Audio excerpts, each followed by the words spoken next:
Is Dogman the Scarlet Shedder the best or worst Dogman book ever? In this video, I'm gonna give you my honest verdict about the story, the characters, the illustrations, and just about everything else. As always, spoilers ahead. First, let's talk about one of the most important parts, the story. Dogman 12 features Dogman going back to jail once again, and while I won't say why, it's now up to the good guys to get him out. While they're brainstorming ways for Dogman to not go to jail, an all-new villain known as Dr. Scum comes back. And as surprising as it is, Dr. Scum helps Dogman avoid jail. Dr. Scum tells us that he didn't even go to jail when he got arrested because he made an AI robot to go in his place. So now Dr. Scum offers up his Dogman AI buddy to go to jail instead of Dogman. When I first read this, I couldn't believe that a villain like Dr. Scum would just come out of the blue and offer to help Dogman. But of course, there was a catch. Dr. Scum agreed to give the good guys a Dogman AI in exchange for Petey having to work with him for the rest of his life. Having no other option, Petey agrees to work with him, and I have to say, it's pretty interesting seeing Petey trying to balance being a villain and a good guy at heart. Speaking of Petey, this book once again gives us a glimpse into Petey's past. The Dogman series has given us our fair share of stories regarding the Petey family, and this book continues in that fashion. We see a lot of Petey as a kid, and it's interesting because instead of these flashbacks taking up huge chunks of the plot, not that it did in past books, but now it's sprinkled in throughout the chapters. The Scarlet Shedder is filled with blasts to the past of Petey's struggles, and of course, his mom is always a welcome visitor too. Before I move on, I just want to add that Dav Pilkey making a Petey spin-off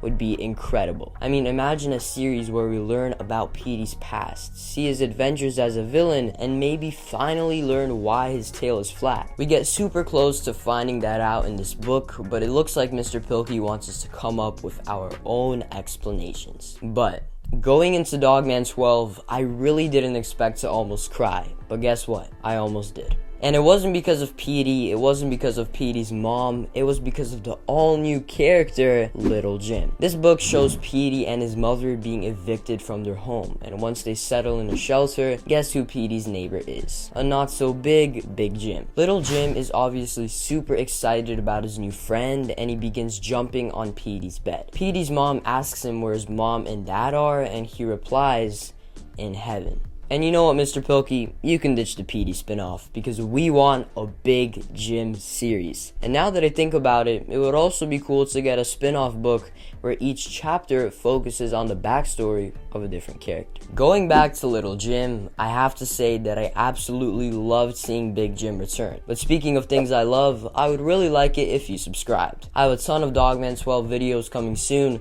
so if you want to be here for the ride, make sure to like and subscribe to tell YouTube you're in. Now let's talk about the man himself, Dr. Scum. This all-new villain provides a pretty big threat to Dogman and his friends. He makes these AI robots which are basically clones of the citizens, and I have to say, I truly think Dr. Scum is one of the better Dogman villains. Usually the bad guys in Dogman books want to take over the city and that's it. But Dr. Scum is so multi-dimensional that it's actually insane. He creates these AI robots that are conquering the city without the citizens even realizing it, while blackmailing Petey so Dogman doesn't go to jail, while making this incredible Dogman robot. In fact, it kind of reminds me of this giant robo Petey in our fan-made Dogman TV show. And I don't know why, but for some reason, all the villains in this book also remind me of the ones from Captain Underpants. And that is nothing but a compliment for Mr. Pilkey because those books are loved for their incredible villains. To sum this part up, the Dogman AI robot was awesome, and to be honest, probably one of the best final battles of the entire series.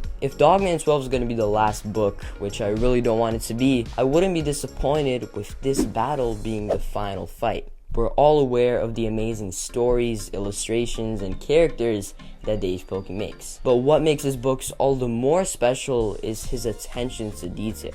The giant Dogman robot looks slightly different in every single panel, and this cleverly shows how AI can create inconsistencies. This level of detail makes the reading experience so much better, and you really only pick up these little things after reading it 2 or 3 times. In this book, Dav Pilkey really made some interesting commentaries on society as a whole. At one point, Sarah Hadoff asked Dr. Scum if technology is gonna take over the world, and Dr. Scum replies, "Take a look, it already has." And this really made me think. We all talk about how quickly our lives are passing by, but there's no wonder. All of us are around technology nearly every second that we're awake. From watching movies on TV, to playing games on your console, to browsing the internet on your computer, to watching my videos on your phone, technology has truly taken over the world, as well as our attention spans. And I think I just broke a record for the longest sentence that I've ever said. The influence of technology isn't always a bad thing, but I think Dav Pilkey wants us to at least be aware of it and recognize that sometimes it's okay to take a deep breath and slow down a little. We don't need instant gratification and entertainment and YouTube shorts taking up every second of our free time. And I am aware that I'm a YouTuber myself, but I'm truly grateful that Dogman has let us take a break from our screens, and even when we are watching videos about Dogman, these books make us learn, reflect, be good, and do good. I kind of went off the rails there, but this only proves my point, that an innocent looking book such as Dogman really has the potential to hold a completely deeper meaning.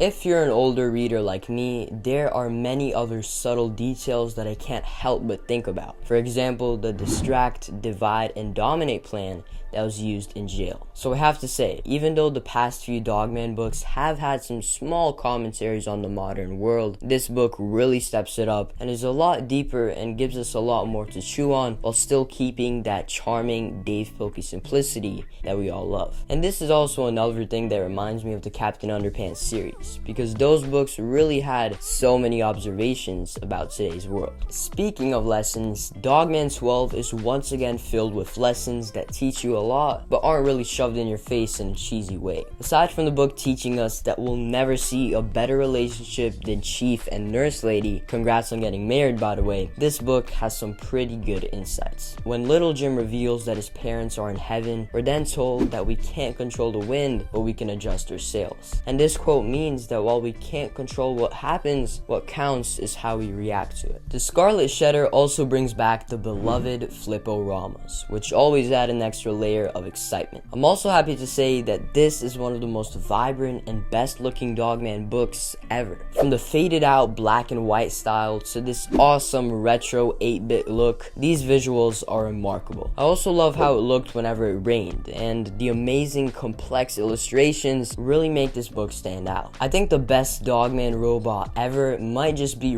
Petey from book 5, but I have to admit, the Dogman AI is definitely giving it some competition. On top of that, the new suits that Dogman, Little Petey, and ADHD wear are a breath of fresh air. I love how Dav Pilkey magically portrays the characters' emotions in each and every panel so that you can really get into the world. Every single page is so well thought out, and I can assure you that in this book, Dav Pilkey does not waste any ink. So now it's time to answer the question. Is this the best or worst Dogman book ever? Of course, this is another masterpiece by Dav Pilkey where the book is taken to a new level. This book is so fresh and modern and relevant to today's time, and it really makes you think. This book is really gonna stand out in comparison to the other Dogman books, and I bet that every parent would be happy to see their kids read it, because it's funny but smart at the same time. The Scarlet Shedder shows us that even though things can get in the way, it's up to us to take control of our lives, be a good friend, lift others up when they're down, and be the best version of ourselves. From the expressive and vibrant characters to the amazing details, Dav Pilkey's creativity shines through in every stroke, every word, every page. And the best thing is that he delivers this perfection with each and every book. Dav Pilkey really wins us over with his stories and illustrations, and that is what makes him so good. Dogman, the Scarlet Shedder is one of the best Dogman books in terms of the story, characters, and just about everything else. So if you're a Dogman fan, this book is one to remember.